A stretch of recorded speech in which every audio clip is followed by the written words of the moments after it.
O vice-presidente planária, Geraldo Alckmin, que também é ministro do Desenvolvimento que não desenvolve, da Indústria que regride e do Comércio de bugigangas, disse em entrevista à Folha de São Paulo que é importante que o café do futuro seja produzido cada vez com mais sustentabilidade e para a preservação do planeta em benefício das próximas gerações. Segundo Alckmin, o café também é fonte de renda e emprego no meio rural, na indústria, nos transportes e no comércio. Não diga. E ainda gera divisas que resultam em investimentos públicos. Na entrevista, eu não consigo acreditar nisso. Essa vai entrar, o Alemão, depois deixa aí a do Mestre Miyagi, porque nós vamos ter que ver qual que é a mais ridícula dele hoje, tá? Alckmin ainda disse como prefere seu café. Aspas.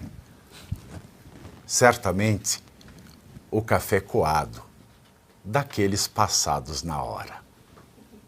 Fecho aspas. Meus queridos, eu vivo dizendo no coador é mais gostoso, agora o Alckmin está aí repetindo. E aí, que declaração frutífera. Ministro do Desenvolvimento, da Indústria, do tudo, hein, Vitor? Isso, agora o Brasil vai, agora o dólar cai, o real sobe, agora a Lília Ramos abre a perna, agora a Gretchen fica até bonita. E é o suco de Geraldo Alckmin, né, Pavê? É isso que ele fez de melhor ao longo da carreira política dele, das declarações evasivas como essa, que dizem sem dizer nada, que... E quando foi mais incisivo na sua carreira política, talvez tenha sido quando ele disse, por exemplo, que Lula queria voltar à cena do crime, mas agora o Alckmin está lá com ele e não repete nada disso. Com uma borracha apagou tudo que já tinha dito e agora está se dedicando, por exemplo, a refletir sobre o café. Talvez seja por isso que ele é esse ator tão sonhado e tão bem visto pelo sistema político brasileiro, né? Ele foi colocado ali. Será que foi o coador que mudou a opinião toda dele? Será? É possível. Eu não vou zoar muito porque eu gosto do coador também. O café. Eu não gosto do café. Então eu não quis zoar tanto. Eu não quis zoar tanto para não... Foi um mau momento, mas eu concordo com o vice-presidente nesse ponto. E acho que é por isso que ele é tão bem visto pelo meio político. Aí, ó, não, volta. Retorna, Alemão, as imagens. Vamos ver qual é a mais ridícula. Solta. O cabelinho dele. Pode soltar. Poxa, não estamos ouvindo. Não tem áudio, precisa de áudio, porque as pessoas gostam de áudio, sabe? Se bem que era melhor ser surdo. Mas em não sendo, né? O áudio tá ok também, meu querido? Então vamos rodar. Lembrem-se sempre do ensinamento do mestre Miyagi, em Karate Kid. A vida pode te derrubar, mas você decide quando é hora de levantar. Levanta e corre pro coador. Adam, que café você prefere? Eu não sou muito fã do café, não. Não? Mas me incomoda muito essa frase do Geraldo Alckmin, né, do Geraldão, que comenta sobre o agronegócio sem comentar sobre o agronegócio. Fala de sustentabilidade, de preservar o planeta, sendo que o governo Lula é o que tem os maiores recordes de queimada no Brasil. Ele fala sobre sustentabilidade, sendo que o agro brasileiro já é o mais sustentável do mundo. Inclusive, eu estava recentemente num evento com a minha liga da faculdade, né, a AgroLink, no GAF, e a gente falou muito sobre isso, sobre a sustentabilidade que tem o agro brasileiro. Só que quando o Geraldo Alckmin fala sobre isso, fala sobre o café, se é coado, se não é coado, na verdade ele só está simplesmente desviando o assunto da preocupação real do brasileiro hoje. Porque o dólar está subindo e os alimentos vão começar a subir, porque são importados e exportados no preço do dólar.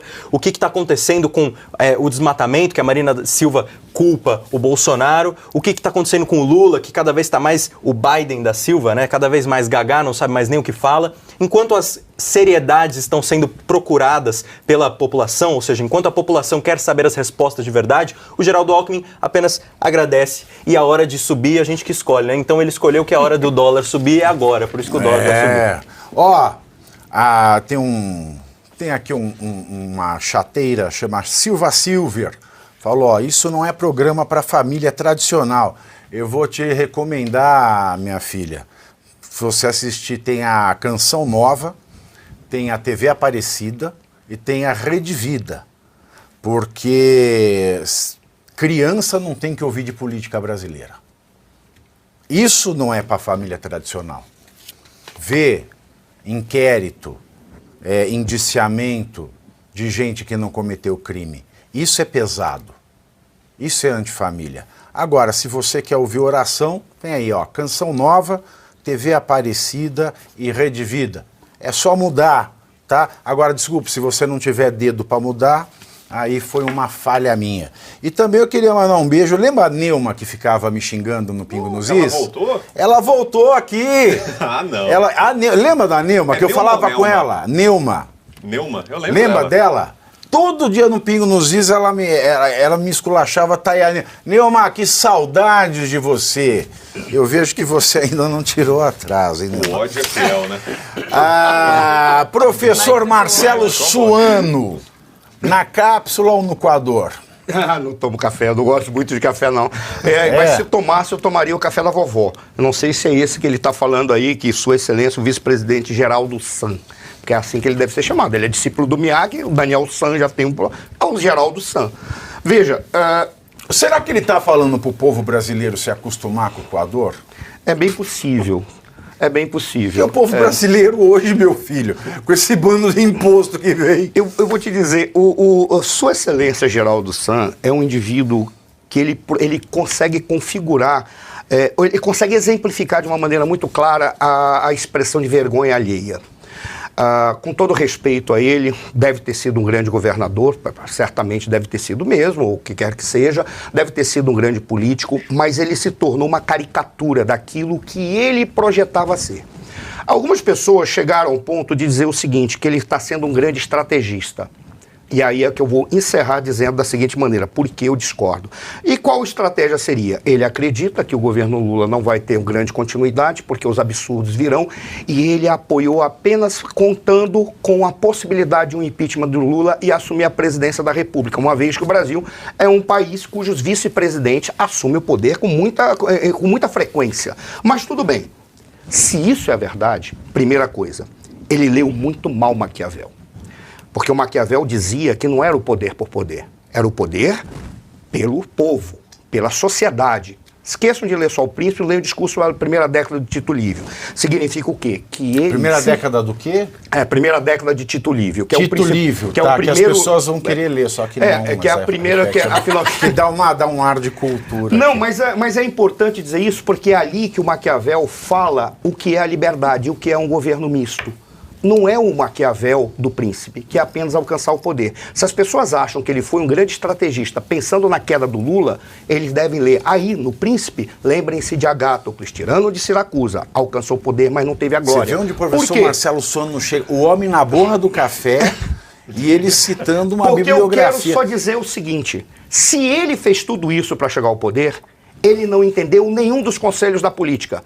Que o principal é que você trabalha não é apenas pelo poder, você busca o poder para ter o equilíbrio do povo. E se ele fez isso para alcançar o poder, imaginando que o país ia quebrar, ele está simplesmente se locupletando do sangue e do sofrimento do povo para alcançar o poder. Razão pela qual ele representa não apenas a péssima política, como a vergonha alheia. Porque ele vem com essas manifestações de Geraldo San para dizer que ele é um homem equilibrado. Está esperando a queda do Lula? Será se é isso a estratégia dele? Esperar a queda do Lula para assumir o poder? E ele vai encontrar algo que ele não imagina. Suponhamos que essa tese vingue. O Lula caia. Ele vai ter no meio da rua manifestações como ele nunca viu na sua vida, contra ele e sem ter ninguém que é opositor ao atual governo apoiando ele. Ele vai sentir o prazer e o gosto delicioso da solidão. é o que resta para indivíduos que fazem isso. Mais gostoso que do coador? É possível. Aí não, ele vai ver exatamente o prazer do coador. Ele vai ver. Ô, Geise, você acha que... como é que fala? Você acha que ele está querendo que o Lula se torne parente do Mário? Eu não vou perguntar. Não ficou nenhuma dúvida na pergunta? Ah, não, vocês são novos, vocês não sabem de quem eu tô falando. Vocês acham que é a brincadeira do que Mário, não é? É que ele era vice do Mário. É, sim. Primo do Alex. Quinta série. Avô do Bruno. Será que ele quer que o Lula vá para a família do Mário? Veja, não sei o que ele quer fazer com o Mário.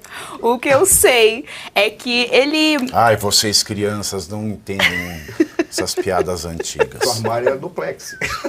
Não, Mário Covas. Mário Covas, isso aí. É Captei Aqui o vossa Vitor mensagem, amado mestre. Mas sei, né? Vindo do Pau Gato, a gente nunca sabe. Mas eu pensei no armário antes. Não, no Kassab tá. O Kassab tá no Tarcísio aqui. Pior que é. Não confunda. Vamos lá, gente. Mas vamos lá, ele faz jus mesmo ao apelido dele de picolé de chuchu, não é isso? Gelinho de chuchu, picolé de chuchu, porque é um político que não tem nenhum tipo de expressividade no que diz respeito a mobilizar a população, ele não tem isso. Ele fala uma série de obviedades, né? Ele fala assim, ele descobriu Roma, coitado, ele fala que serve para o desenvolvimento do país, a economia. Tá, tudo isso aí a gente também já sabe, mas o que acontece é que o governo que ele faz parte, que é o governo petista, não sinaliza, não acena de maneira positiva aos produtores do nosso país, aos produtores rurais, ao agro do nosso país. Não é isso que acontece, nós tivemos aqui no programa no começo, falando a respeito do Rio Grande do Sul. Gente, quer exemplo melhor do que está acontecendo no Rio Grande do Sul e a ausência de ação estatal, de ausência de ação do governo federal, do governo lulista, em relação ao enorme, ao imenso problema que está acontecendo no Rio Grande do Sul? Não tem.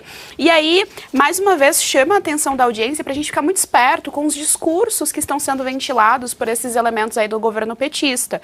Ele menciona mais uma vez a sustentabilidade, como muito bem o Adam.